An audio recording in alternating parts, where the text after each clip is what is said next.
ก็มาอยู่จุดที่2ในการมอบสิ่งของหรือว่ามอบเครื่องอาหารต่างๆเพื่อบรรเทาทุกข์ประชาชนเมืองกรุงเซโดนแข่งสารวัตรนั่นเองเนาะและเขาก็ที่ไปสัมภาษณ์จากเสียงประชาชนเนาะว่าเป็นความจริงจังใดแบบว่าน้ำท่วมแบบใดแต่ละปีท่วมแบบนี้บ่เนาะคำเกิดว่าตั้งไหนคำเกิดโอเคไปเลยถามเลยนะขออนุญาตถามสิก่อนเนาะว่าน้ำท่วมในครั้งนี้ท่วมปีนี้มันเคยท่วมทุกปีเหรอน้ำบ่เคยท่วมอ่ะครั้งนี้ถือว่ามันแพงเนาะท่านได้เอาอย่างท่านเครื่องของต่างๆบ่ทันแล้วบ่เคยท่วมแห้งแค่ตะกั่วกับคนกับโต๊ะคันนั้นมีแต่น้ำท่วมมันจะเป็นแห้งกันเขื่อนนั่นแหละเขื่อนลายแต่เด็กบ่มีเขื่อนเนี่ยมีภาษาเขื่อนลายบ่ลายคืออยู่บริเวณแถวนี้มีเขื่อนอย่างเดียวเซตคือเด้อลายนะขนมหาเขื่อนจากนั้นก็ให้เพื่อนให้คำสอนต่างๆ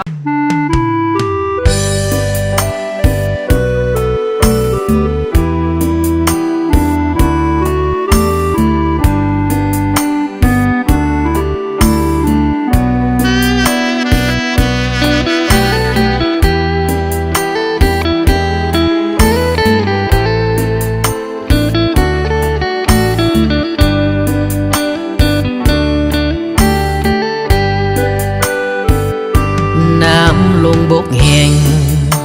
แต่แห้งน้ำใจล้นเหลือน้ำท่วมสุดแสนจะเบื่อแต่เหลือเสื้อน้ำใจพี่น้องสูญสิ้นทุกอย่างสุดอ้างว้างน้ำตาไหลนองก้มกราบพับเอาสิ่งของจากพี่น้องที่แบ่งน้ำใจสายใยผูกพันพี่น้องเฮานั้นช่วยเหลือเพื่อแบ่งเบาบรรเทาจนเจือเอื้อเฟื้อเข้าของเครื่องใช้อเมริกามอบขึ้นมาเป็นยาปวดใจเกาหลีญี่ปุ่นช่วยให้กำลังใจให้พี่น้องลาวพระเจ้าอยู่หัวในหลวงแผ่นดินของไทยมอบทานน้ำใจพี่น้องชาวไทยของเฮาอุทกภัยครั้งนี้ได้เห็นสิ่งดีคือน้ำใจเขาฟิลิปปินส์สิงคโปร์ช่วยเฮาขอบใจเจ้าที่น้ำใจงา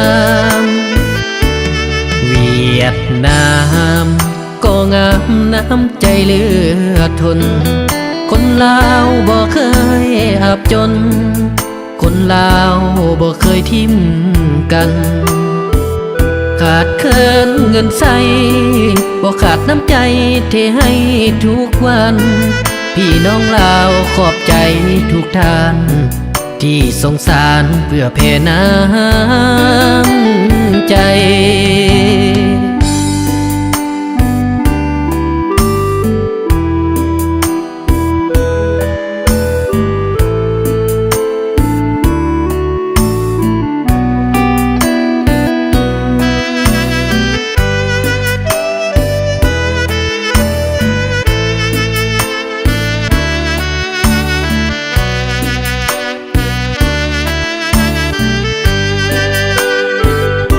พระเจ้า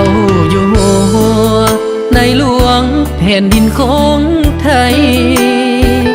มอบทานน้ำใจพี่น้องชาวไทยของเฮาอุทกภัยครั้งนี้